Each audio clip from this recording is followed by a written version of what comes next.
I believe in God, the Father Almighty, creator of heaven and earth.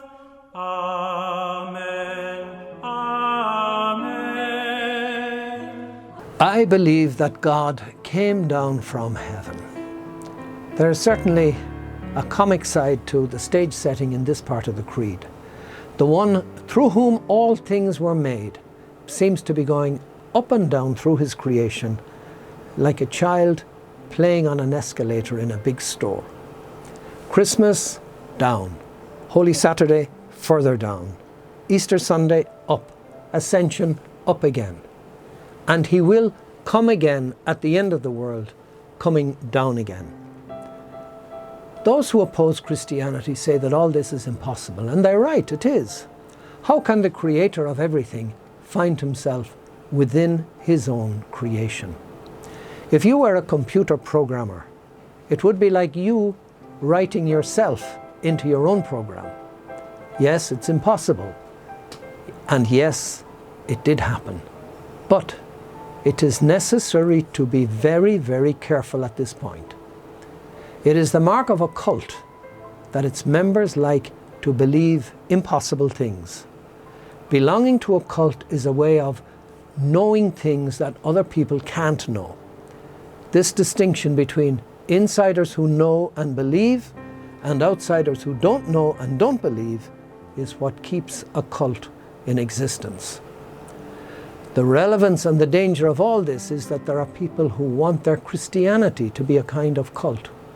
They want their beliefs to make no sense because they think that that is how they can put their trust fully and completely in their faith. If we Christians behave like this, we let ourselves down. We devalue our faith, and we leave people who are outside the church longing for the sanity that comes from rational belief. There's a boundary here between the possible and the impossible, between God is everywhere and God has visited his people at a specific time and a specific place. There is a logic behind all this, God the Father's logic, which we can touch and see, but never fully grasp, never fully comprehend. The up and down doubt which I mentioned at the start of this talk is easily answered. The Creed is not a textbook. It talks in pictures, because when we understand in pictures. So we say, down from the heavens, because heaven isn't up in any space-time kind of sense. In our mental universe, however, up seems like a good place to put it. Another thing we don't feel too comfortable with is this. Coming down from heaven involves being somewhere in particular, as I said, a specific geographic location, Nazareth in Galilee, and a specific time in history, the reign of the Emperor Augustus. Intellectually, this isn't a problem. If God is to come and intervene in the world he created, then he has to do it somewhere and at some time. That's logical.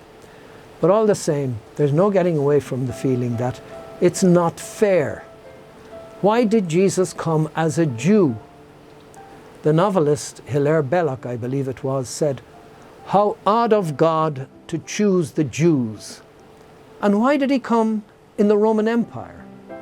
Each of these questions can help us to reach a new understanding.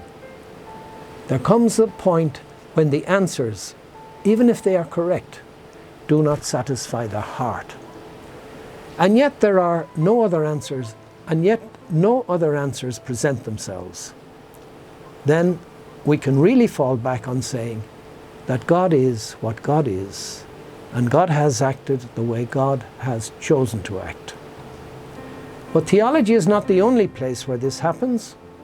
A physicist who penetrates the intricacies of the natural world might discover the laws of nature, but he cannot understand why it is right for the laws of nature to be so complicated. Equally, a mathematician might find a theorem expressed in a dozen simple words, but it needs many pages for its proof. He ends up with a deep and unanswerable feeling that things ought not to be like this. Perhaps things aren't like this, or perhaps they really are. Perhaps physicists will find simpler theories, and mathematicians will find shorter and clearer proofs.